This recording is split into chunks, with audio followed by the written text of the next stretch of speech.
Geomorphologists split landscapes up into several major process domains. Some of these are listed here. They are domains such as hill slopes, fluvial systems, so these are rivers and channels, glacial systems, aeolian systems, and this relates to wind-blown sediment. Don't worry about that combined AE. I'm not quite that pretentious, but my font is. And coastal systems. So these are the five that I chose. These are five of the major ones we're going to cover in this class.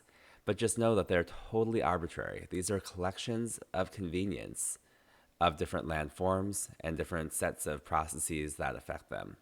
If, for example, we were discussing another planetary body, let's say the moon, we might actually not care so much about things like fluvial processes because we don't have flowing water, but we might add another process called impact cratering.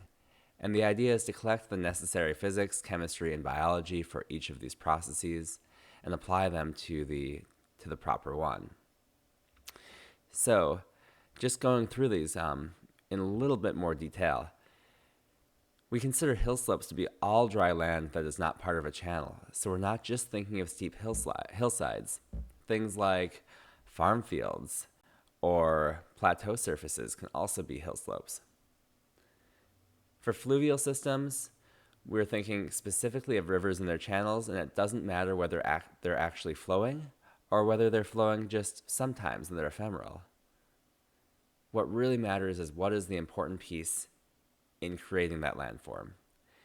Glacial systems, so glaciers are pretty obvious, and this encompasses ice sheets as well. And you can also think about what we call the periglacial system. That is the system that's directly outside of glaciers or in cold regions where permafrost processes, things like frost cracking and solifluction, become quite important.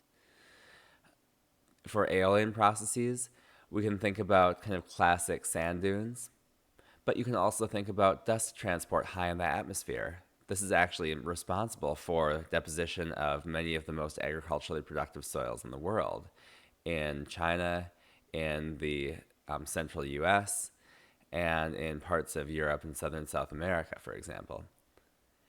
And coastal processes will encompass processes that occur along the actual coasts, so where the land meets the ocean, as well as shorelines where land meets lakes.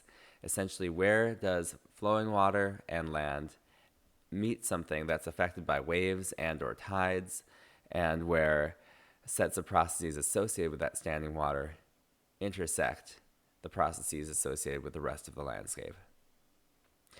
So by breaking these up, we get to think about each of these systems individually, but I want to make sure that you realize that we're not actually just artificially thinking that each part of this landscape is totally separate. So, in fact, there are major connections between all of these. So, for example, hill slope and aeolian systems might be connected because dunes are essentially hills of sand, and so there could be wind-blown related processes, but there could also be other processes that cause them to evolve.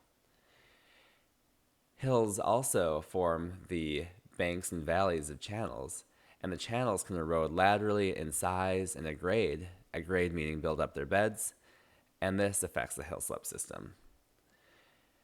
Glacial moraines and eroded mountainsides, also hill slopes. In front of glaciers, there are proglacial rivers that are fed water and sediment from the ice sheets or from the glaciers, and so those connect fluvial and glacial systems. Fluvial systems connect to the coast via the river deltas, so the places where you actually see deposition starting to happen from the rivers. And glacial systems intersect coastal systems in a pretty big, obvious way, and that is sea level. So by storing and releasing water, they can affect the level of the ocean, or more locally, they can actually impact the level of proglacial lakes.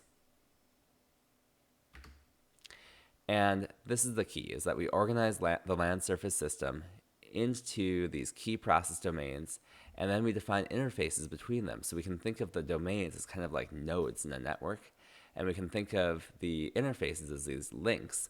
And so then we can try to solve these different parts of the system independently, but still remember that in order to understand a full landscape, we have to connect them.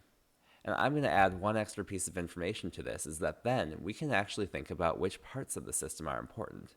And we'll see what we do with this. For much of the class, we're going to think about hill slope and fluvial systems because these dominate much of the land surface. And then we're going to ignore the glacial, aeolian, coastal systems until a little bit later. However, we might instead be in a situation where we're dealing with a glacier that's sending sediment into rivers, that's sending it to the coast. And so we might need to add in those parts of the system and perhaps the hill slope one as well. Maybe we can ignore the aeolian one. But if we're in a desert full of sand dunes, maybe we just need aeolian and hill slope processes, and then we can understand the system. So these are kind of like our Legos. They're our building blocks to be able to build up our understanding of this full system.